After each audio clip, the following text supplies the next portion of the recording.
안녕하십니까. 반갑습니다. 노자 도덕경의 세계를 방문해 주신 여러분 대단히 감사합니다. 오늘은 도덕경 제5장 불효수중에 대해서 살펴보도록 하겠습니다. 불효수중이라는 것은 중용의 도를 지키는 것만 못하다, 갖지 못하다 이런 뜻입니다.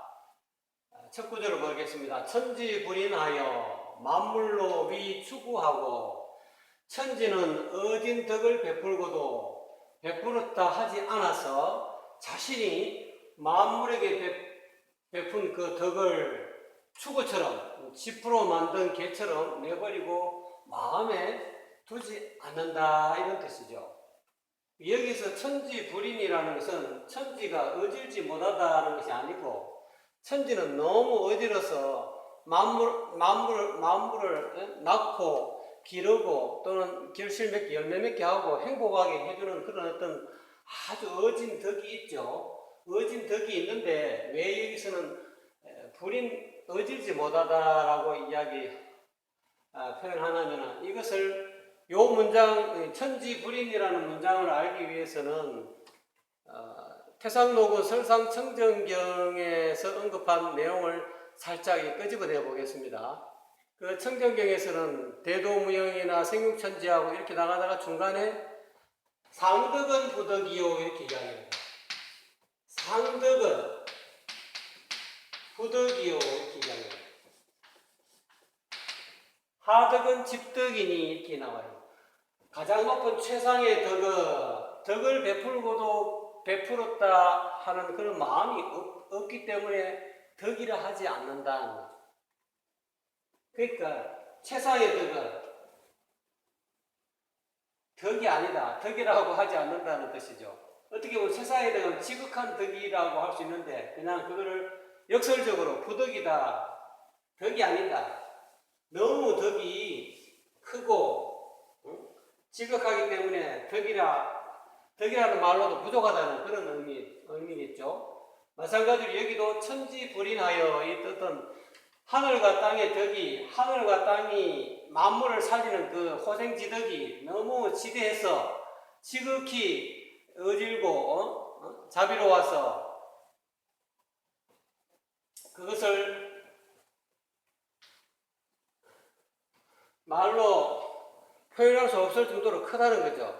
그래서 불인하다는 것은 그런 의미가 어떻게 보면 불인이 아니고 지극할 지자에다가 어질 일자, 지극히 어질다 이렇게 해석하는 것이 좀 더 부드러운 것 같습니다. 하늘과 땅의 덕은 너무 지극히 어지러서 왜 지극히 어지냐 하면은 어진 덕을 베풀고도 베풀었다 베푼 채 하지 않는다는 거죠.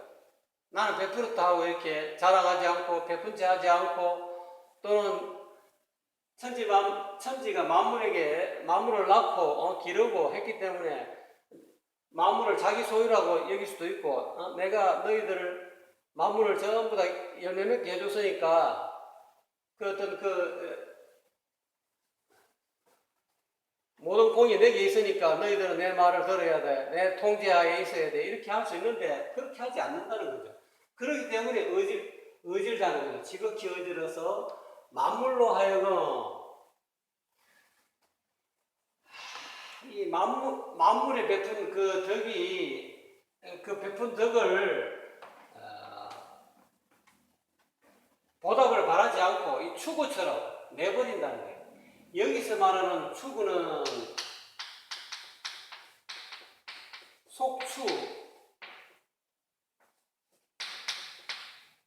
속추위구의 준말이죠. 즉 꼴을 건초를 마른 볏짚을 묶어서 개를 만들었다. 이 추구라는 것은 추구의 용도가 옛날 중국에서 옛날에는 뭐 개고기도 올렸는가 봐요. 그러니까 개고기를 올리다가 이제 형편이 저거 하니까 개고기 대신 이렇게 그 볏짚으로 개고기를 대신했다는 그런 어떤 말도 있고요. 또는 주술로도 쓰였다라는 그런 어떤 짚으로 만든 개를 주술로서 제사 지낼 때 주술로서 했다는 그런 어떤 설도 있고요.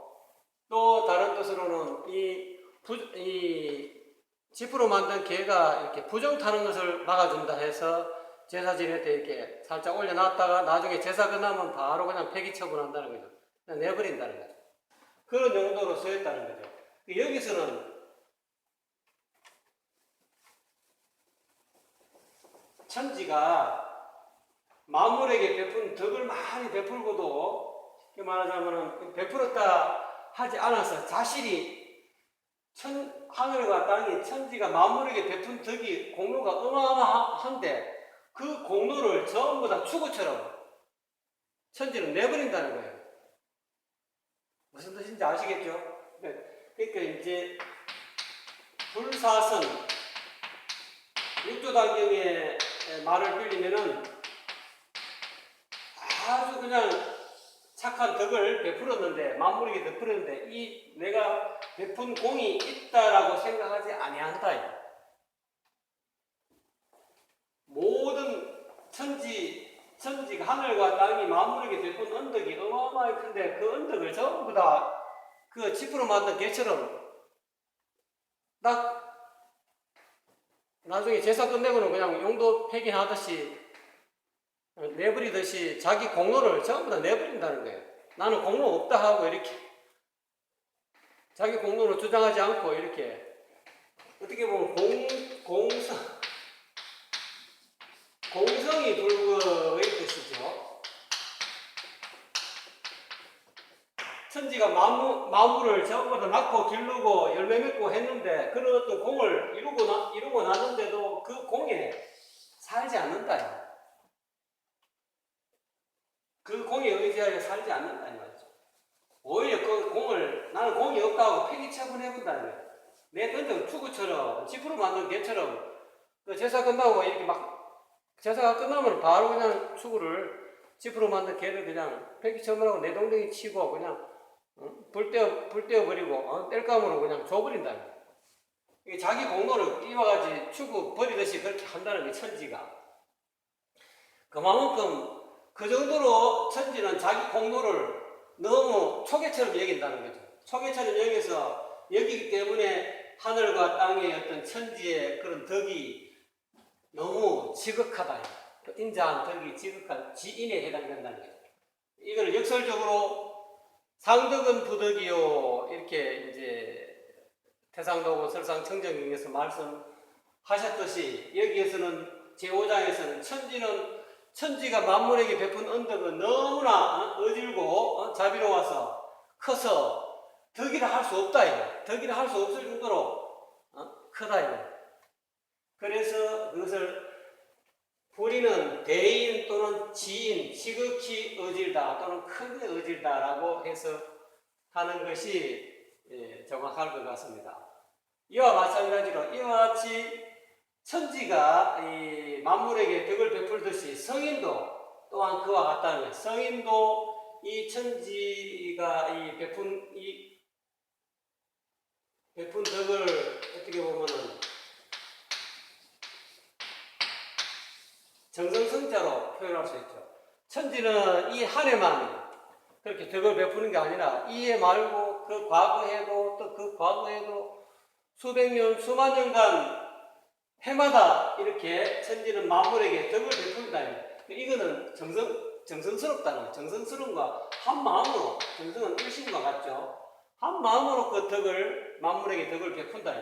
계속 끊임없이 계속 이어지게 이 덕을 베푸는 그런 것을 이런 천지의 어떤 정성스러움을 본받아서 깨친 이 성인이 또 여기서 성인은 도를 깨친 천지 대자연의 도를 깨친 선지식이라고 이렇게 해석이 되겠죠. 도를 깨친 성인 역시 천지의 이 정성스러운 것을 본받아서 천지와 똑같이 지극히 어질다는 거죠. 지극히 어지러서 백성들이 이 성인은 어떤 존재입니까? 성인은 자기의 모든 생사 문제를 다 끝내고 선지식은 생사 문제를 끝내고 자기가 가지고 있는 모든 그런 괴로움을 전부 다 해결하는 그런 고통 소멸 전문가죠. 그래서 이 백성들은 아직까지 이 진리를 알지 못하기 때문에 아직까지 고통 속에 있다 이 말이죠. 성인은 먼저 깨달아서 이 백성들이 고통 속에 있는 백성을 그 진리를 전함으로 인해서 어떻게 하면 고통에서 벗어날 수 있는가, 어떻게 하면 고통을 소멸시켜서 행복한 그런 삶을 살 수 있는가를, 그런 가르침을 전한다는 거예요. 그거를 이제 보통 전도한다, 도를 전한다, 도를 전해서 가르친다는 거죠. 그렇게 백성들을 가르쳐서 수많은 사람들이 이 선지식에, 도를 캐친 선지식, 눈 밝은 선지식의 어떤 덕을 입었는데도 오히려 눈 밝은 선지식은 덕이 없다, 나는 덕이 없다, 나는 일하지 못하다, 나는 어질지 못하다, 너무나 지극히 어진데도 어질지 못하다라고 이제 여기는 그렇게 표현했죠. 이같이 천지의 그런 정성됨을 본받아서 이 선지식 역시 고통에 허덕이는 이 백성들에게 자비로운 가르침을 베풀고도 베풀었다 하지 않았다. 그렇게 베풀었다 하지 않아서 자신이 베푼, 그 백성들에게 베푼 그런 어떤 그 고통을 벗어나는 그런 진리 또는 가르침, 이런 어떤 가르침의 덕을 천지와 마찬가지로 축구처럼, 지푸로 만든 개처럼 그냥 미련 없이 내버리고 마음에 두지 않는다. 천지 역시도 자기가 세운 공에 마음을 안 둔다는 거예요. 내가 이만큼 만물에게 공을 쌓고 만물을 낳고 만물을 기르고 만물이 결실해줬는 이 공에 대해서 전혀 마음에 두지 않는다는 거예요. 나는 공이 없다. 이건 어떻게 보면은 요 도덕경 몇 장 뒤에 또 나오는 상선은 약수라는 그런 어떤 내용하고도 또 이렇게 상통하고 있습니다. 최상의 선은 물과 같다 그러죠. 이 천지와 성인은 물과 같은 그런 마음을 쓰고 계시죠. 가장 높은 최상의 선은 물과 같다. 물은 이 천지 만물을 전부 다 이 만물을 이롭게 하지 않습니까? 또 그리고 도자기라든지 사람이 살아가는데 필요한 그런 그릇들을 전부 다 이 물이 흙하고 이렇게 결합을 해가지고 그릇을 만들고는 물은 자기는 사라져버린다. 자기가 사라져야 그릇이 된다는 거죠. 그렇게 이렇게 물과 같이 이 공로를, 그릇이라든지 안 그러면은 도자기라든지 그런 것을 완벽하게 구성해 놓고는 자기는 그 공로를 내세우지 않고 그냥 사라져 버린다. 천지도 그와 같이 만물에게 지대한 덕을 베풀고도 자기는 사라져 버린다. 공성이 불고 공을 이뤄놓고 자기는 물처럼 이렇게 정발해요. 나는 공이 없습니다. 나는 공상한 게 없습니다 하고 빠져버려요. 성인 역시 백성들이 괴로움에 허덕이는 것을 차마 못 봐서 그 어진 마음으로 갖고 백성들에게 가르침을 전하고 도를 가르치고 해서 백성들이 이 좌충우돌하는 인생의 그런 괴로움에서 벗어날 수 있게끔 해주는 그런 공로가 어마어마한데도 본인은 세운 게 없다라고 생각해서 제사 지내고 난 그 지푸로 만든 개처럼 그냥 자기 공로를 던져버리고 자기 공로에 대해서 마음 쓰지 않는다.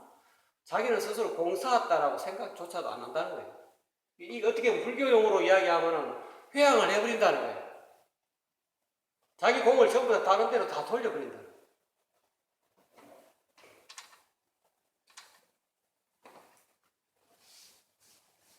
이해하시겠습니까? 그래서 이거는 어떻게 보면은 그 유교의 중용의 사상과도 비슷합니다. 중용에 보면 성자는 정성스러운 것은 천지도요.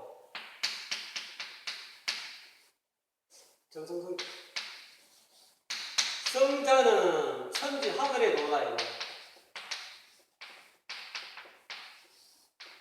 정성스러운 것은 하늘의 도다요. 천지 자연의 도다요. 성지자는 인지도다. 성인은 사람이죠. 그렇기 때문에 성지자는 이 하늘의 도를 그대로 본받는 이 사람은 본받는 것을 성지자라고 해요. 정성성자, 성지자. 인지도라. 정성스러운 것은 하늘에 두고 그 하늘의 천지대자연의 그런 정성스러움을 그대로 본받아서 행하는 가을짓자 행한다 이 말이죠. 행하는 그런 사람은 사람의 도다. 행하는 것은 사람의 도다 이 말이죠. 이게 중용의 사상을 중용의 어떤 그런 정신이 노자께서 먼저 미리 이와 같이 천지불인하여 만물로 위추구하고 성인불인하여 이 백성으로 위추구하니라 라는 이 구절로 또 다른 어떤 언어로서 중용의 어떤 유교 중용 사상을 이렇게 드러내었다는 거죠. 도덕경에서. 그럼 왜 천지가 지극히 의진 것인가? 또 성인이 왜 지극히 의진 것인가 하는 것에 대한 설명이 이 뒷구절에 나와 있습니다. 천지가 지극히 의진 것은 하늘과 땅 사이는 기유 탁약이죠. 이거는 풀무. 하늘과 땅 사이는 마치 바람을 일으키는 풀무와 같아서 이런 뜻이죠. 풀무와 같다는 거예요. 그래서 허이불구라고 여기서는 다할 글자입니다. 구글 글자로 쓴 게 아니고 다하다 또는 끝이 없다, 다했다 이런 뜻으로 써야 됩니다. 허이불구라고 동이 유출이니라. 텅 비어 있음이 다함이 없고 끝이 없고 또는 움직일수록 더욱더 바람이 생겨난다. 천지지간의 사이를 그렇게 표현한 것이죠. 그만큼 이 천지가 불이라는 이유는 천지 사이는 텅 비어 있지만 텅 비어 있는 그 가운데 호연지기가 가득 차 있다 이 말이죠. 호연지기가 끝이 없이 다함이 없이 전혀 텅 비어서 완전 없는 것이 아니고 비어 있지만 그 진공 상태이지만 진공 가운데 묘가 있다는 거죠. 진공 묘유라는 거죠. 묘한 그런 어떤 호연지기가 있어서 천지 사이에는 그런 어떤 텅 비어서 아무것도 없는 것 같아도 그 속에는 호연지기가 있어갖고 그 호연지기를 말하자면 도덕 가지고 이야기하고 그런 호연지기는 도라고 도의 본체라고 이야기하면은 그 호연지기가 움직일 때는 더욱더 이 덕이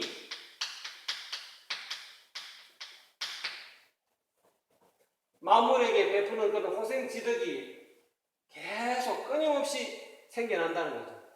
이게 작용입니다. 덕은 작용이고 도는 본체를 뜻하는 거죠. 그렇기 때문에 천지는 의진 덕을 베풀고도 베푸는 채 하지 않는다는 거죠. 그리고 또 자기가 세운 그런 만물에게 베푼 그런 어떤 그 언덕을 또는 공로를 전부 다 추구처럼 지푸로 만든 개처럼 그냥 내동댕이 쳐본다. 별 관심 없어. 나는 내가 세운 공에 관심 없어. 나는 공 세운 게 없어. 하고 이렇게 추구처럼 내동댕이 쳐본다는 거야. 그러니까 어쨌든 간에 그렇기 때문에 이미 하늘과 땅 사이에 허이불굴하고 천지 사이는 텅 비어서 호연지기로 가득 차 있고 또 그 호연지기가 한번 움직이실 때는 더욱더 그런 어떤 덕이 만물을 향하는 만물에게 덕을 베푸는 그런 어떤 덕이 끊임없이 생겨난다. 그렇기 때문에 천지는 불이 나다. 천지는 지극히 어질다. 천지는 크게 어질다. 이렇게 이야기할 수 있겠습니다. 그러면 성인은 또 왜 이렇게 지극히 어지는 것이냐?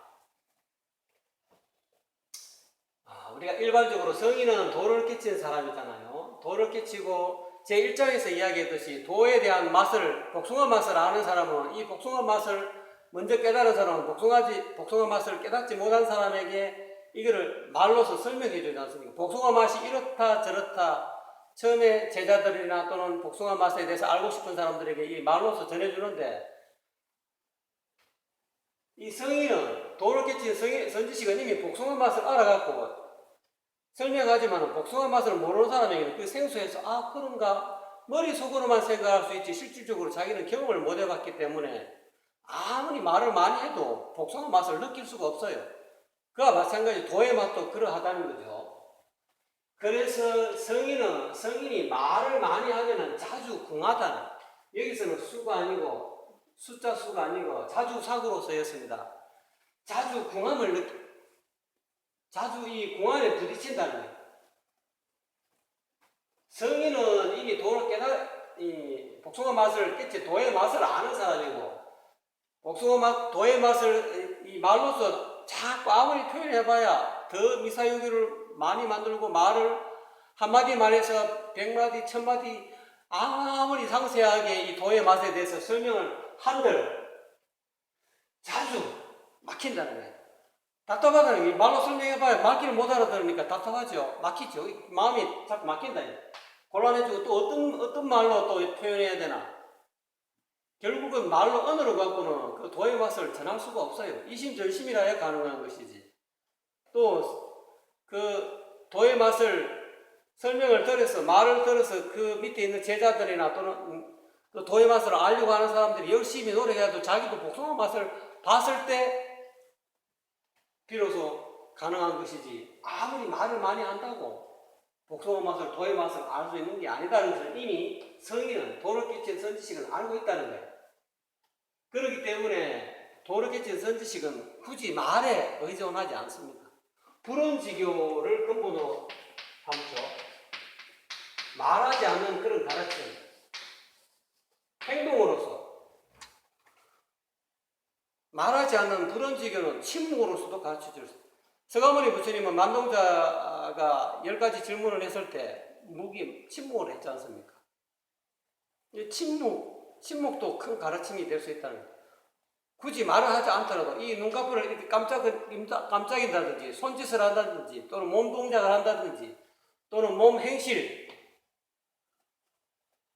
스승이 선지식이 하는 그 행동 거지 그런 것으로도 가르침이 가능하다는 것을 이미 선지식은 알고 있다는 거예요.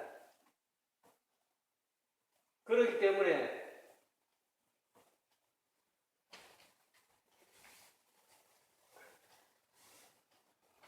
말이 능사가, 언어가 능사가 아니라는 것을, 가르침의 능사가 아니라는 것을 이미 알고 있다는 거예요. 알고 있기 때문에 성인이 아직 깨침을 얻지 못하고 고통 속에 있는 고해 속에 빠져있는 백성들을 건지기 위한 그런 방편들이 어마어마하게 많다는 거죠.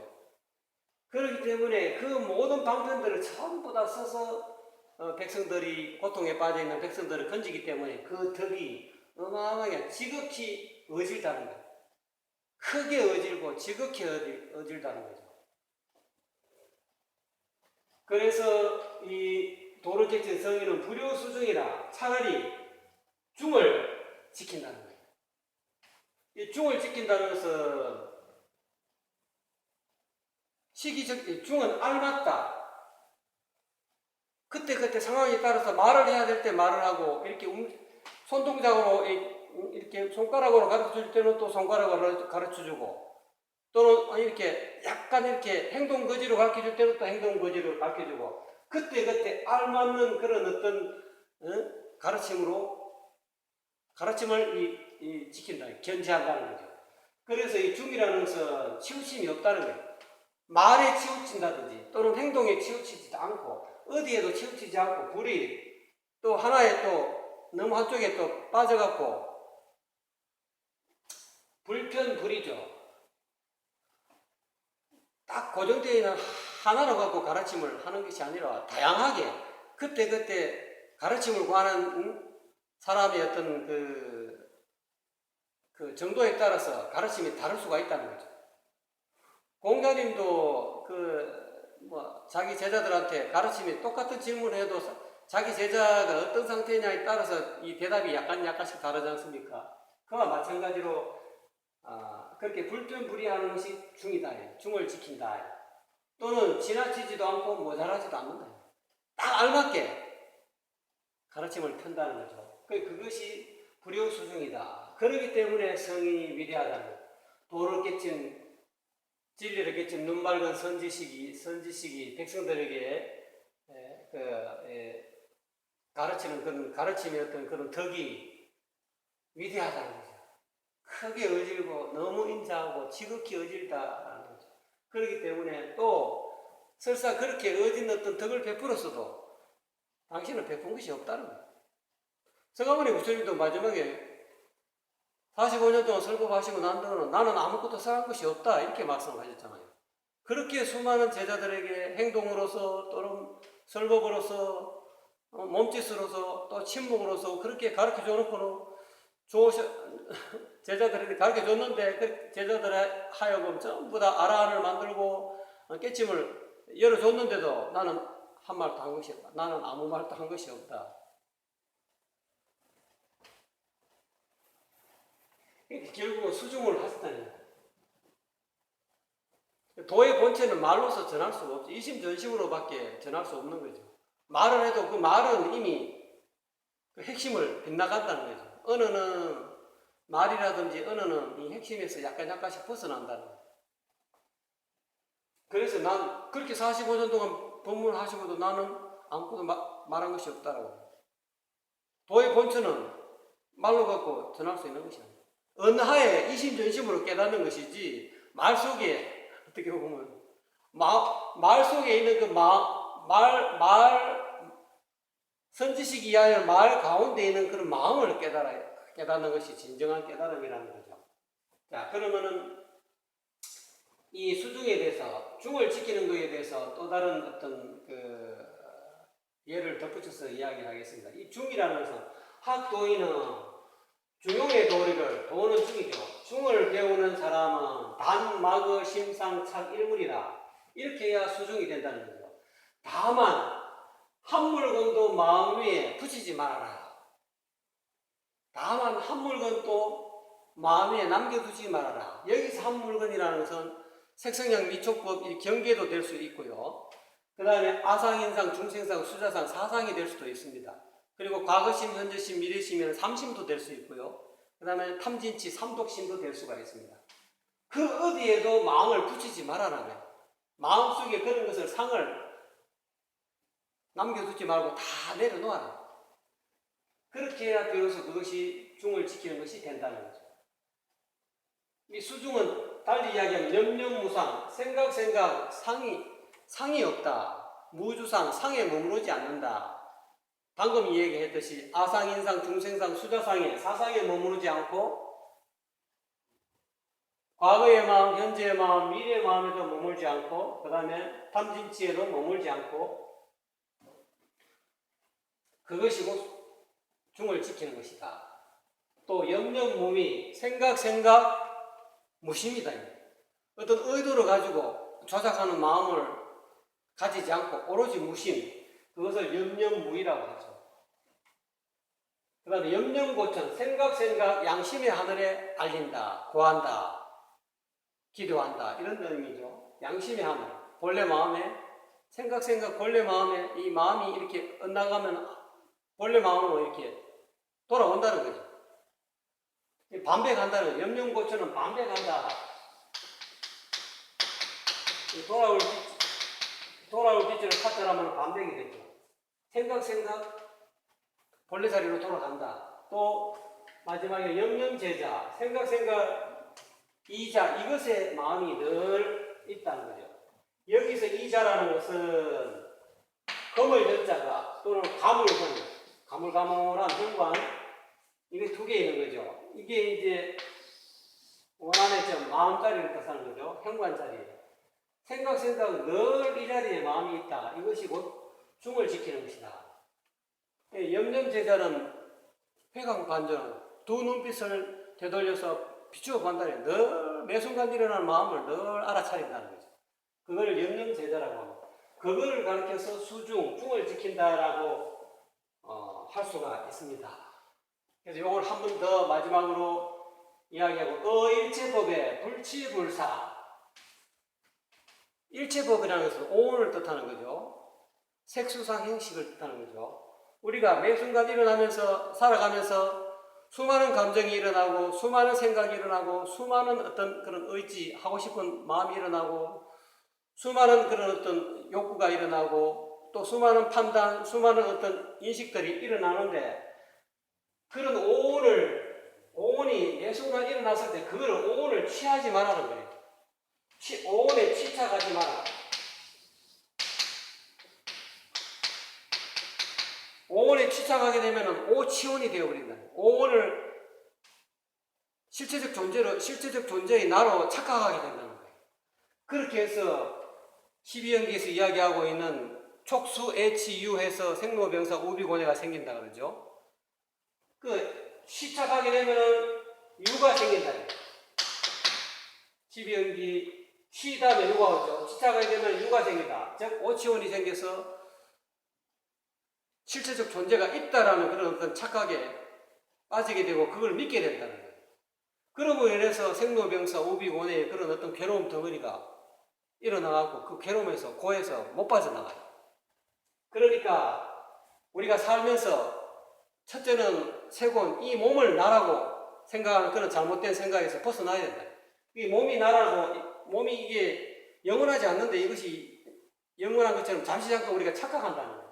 착각해서 그거를 몸이 나라고 취착하게 되면은 그런 오치온 가운데에서 하나가 또 생긴다는 거예요. 이 몸이 또 나라는 어떤 그런 오치온이 생기고 그 다음에 감정도 나라고 생각한다든지 또는 생각도 또는 의지도 또는 판단도 인식도 이런 색수상 형식을 나라고 취착하게 되면은 이걸 취착하게 되면은 이것이 실질적으로 이 오온이 나라고 믿게 된다는 거예요. 그러므로 인해서 존재가 생기고 그 유라는 존재가 생기고 뭐 유에는 요규, 세규, 무세규가 있겠죠. 그래서 그로 인해서 유가 있음으로 인해서 생로병사 우비고뇌가 생기기 때문에 절대로 일체급에 취하지도 말고 그렇다고 버리지도 말아라. 이거는 어떻게든 우리가 이 오온을 버릴 수는 없잖아요. 취착해서는 안 되지만은 이 오온을 우리가 이게 운영을 하고 살아야 돼요. 몸도 운용해야 되고 또 이 감정을 어떻게 버릴 수가 없잖아요. 또 생각도 버릴 수가 생각을 어떻게 다 떼낼 수가 없잖아. 또 그리고 우리 어떤 그 의도 또는 의지 또는 인식 이런 것을 다 버릴 수 없습니다. 버릴 수 없기 때문에 이것을 일체법의 그 건강경의 응무소조 이생기심이라고 그러죠.